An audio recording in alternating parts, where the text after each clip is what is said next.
The Random Jottings of Donald J. from Nelson in Pendle, Tugging, Blackpool, Victoria Hospital haunting manifestation. Tugging in 2004. White-coated man in 2018. While walking a particular ward, a worker felt a tug at her tunic, as if a small child were trying to attract her attention. She turned around but no one was there. Several staff have shared the same experience at the hospital, including a cleaner who was so unnerved they ran off, leaving their floor polisher running. In a basement storage area, 2 staff independently witnessed a man in a white coat who vanished shortly after being briefly spotted. Once upon a time, in the bustling seaside town of Blackpool, stood the imposing Victoria Hospital. This grand establishment had served the community for decades, its walls echoing with countless stories of healing, compassion, and, as some whispered, the supernatural. Among the hospital staff,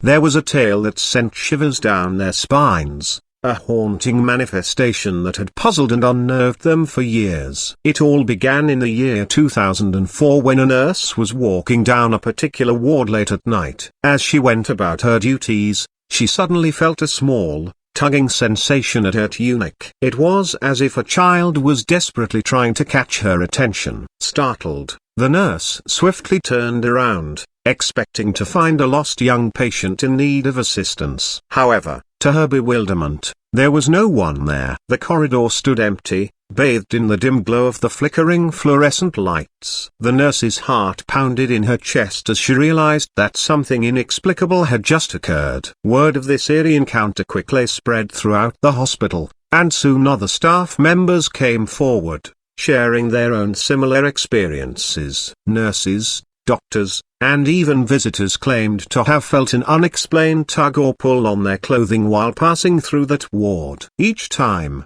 they would spin around, hoping to find a child in need, only to be greeted by an empty hallway, devoid of any physical presence. One particularly terrified cleaner, upon feeling the mysterious tug, abandoned their task in a panic, leaving the floor polisher running in their haste to escape the eerie sensation that lingered in the air. It seemed that whatever haunted the Victoria Hospital was intent on making its presence known. But the strangeness did not confine itself to just the tugs.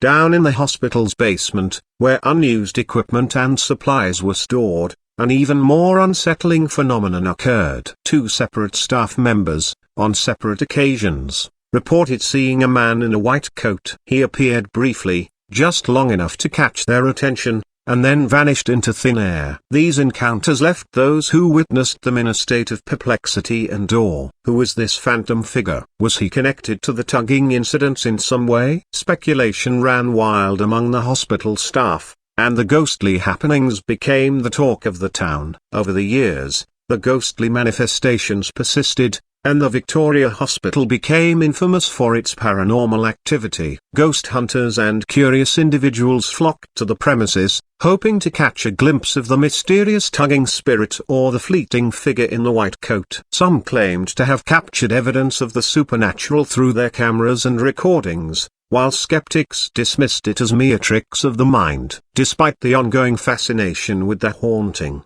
life in the Victoria Hospital carried on. Patients were treated, healers healed, and the staff braved their shifts, aware that they shared their space with something otherworldly. The tugs and the sightings continued, a reminder that the hospital held secrets not easily explained. As time went on, the Victoria Hospital became a beacon for those seeking a thrill or a connection to the unknown. The stories were passed down from generation to generation, becoming woven into the rich tapestry of Blackpool's history. And so, the tugs persisted, a ghostly reminder that sometimes, even in the realm of medicine and healing, the boundary between the living and the beyond is not so easily defined. The Victoria Hospital remained a place where both the living and the departed shared their space, forever entwined in a haunting tale that would endure for years to come. By Donald J.